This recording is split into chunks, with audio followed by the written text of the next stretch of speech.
Non, tant pis. C'est bientôt fini le pub? Oui, je suis désolé, hein, mais vous savez, les pubs comptent avant tout, avant la parole. Hein. C'est pas votre parole politique qui nous paye. Donc, juste avant le débat, on parlait du bipartisme. Est-ce que vous pouvez finir votre propos? Alors, donc, j'en étais à la Fraternité, donc l'idée que les altermondialistes dans les villes où il y a assez de volontaires choisissent un nouveau système législatif. On peut même l'imaginer au niveau de l'Europe, c'est-à-dire qu'il y aurait deux Europes qui ne seraient pas vraiment coupées, mais qui coexisteraient, mais sur un modèle législatif totalement différent. Et une constitution certainement différente, hein, parce que à droite, la démocratie, ils en veulent pas trop, la démocratie directe. Par contre, dans tout ce qui est fraternité, forcément, vu qu'ils l'attendent depuis 200 ans, il y a du monde au balcon. Encore un sondage, hein. Je fais que de tomber, fait chier. Moi aussi, je chute sur un sondage et je ne suis que journaliste. Si vous passiez pas des petits bandeaux là, mais ah bah voilà, bon. Je déteste ces cartes-là.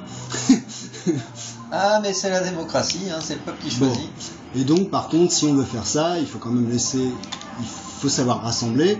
Donc il faut quand même accepter que ceux qui sont à l'extrême droite, que ce soit celle de Sarkozy ou celle de Madame Le Pen, puissent avoir le droit de créer leur propre système sans gens... bon, je ne ferai pas de critique parce que sinon je vais partir en couille. Mais on peut imaginer que donc chez eux, il n'y a pas d'immigrés, il n'y a pas d'altermondialistes, il n'y a pas d'écolos, il n'y a pas de manifestants, il n'y a pas de grévistes. Je suis quand même... Limite, il n'y a pas de main-d'œuvre ni d'usine. Mais bon, donc on peut imaginer qu'eux aussi font leur truc. Et ensuite, on garde un tampon qui s'appelle la République, bien profond, qui généralement un peu de mal chaque mois. Ouais, un peu pourri ça là. Mais putain, je vais peut-être essayer de jouer au lieu de faire des conneries, hein, parce que de toute façon, personne ne va lire. Donc, il y aurait la Fraternité. Merde.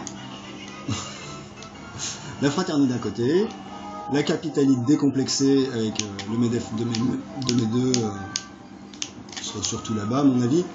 La République tampon qui permet de retrouver la République et sa raie s'il y a quelque chose qui merde.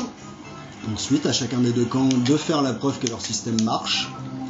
Donc bon courage aux capitalistes, hein, parce que j'y crois pas trop. Mais bon, c'est un a priori, hein, c'est pour ça qu'il faut les laisser libres. Hein, si jamais ça marche... Et si jamais ça marche, je pense que le système économique altermondialiste, comme celui de la Deuxième, a vraiment un intérêt, parce que si votre peuple est heureux, forcément il va vouloir travailler. Il va pas avoir envie de rester au RSA ou des choses comme ça. D'ailleurs, il faut rappeler que la République ne propose aucune alternative aux altermondialistes qui en ont marre, qui gèrent le capitalisme et qui forcément n'ont pas envie de se faire chier à retourner dans un système. D'ailleurs, la CAF ne vous proposera que de prendre le baluchon ou de rentrer dans le système. Ah, on les a bien niqués.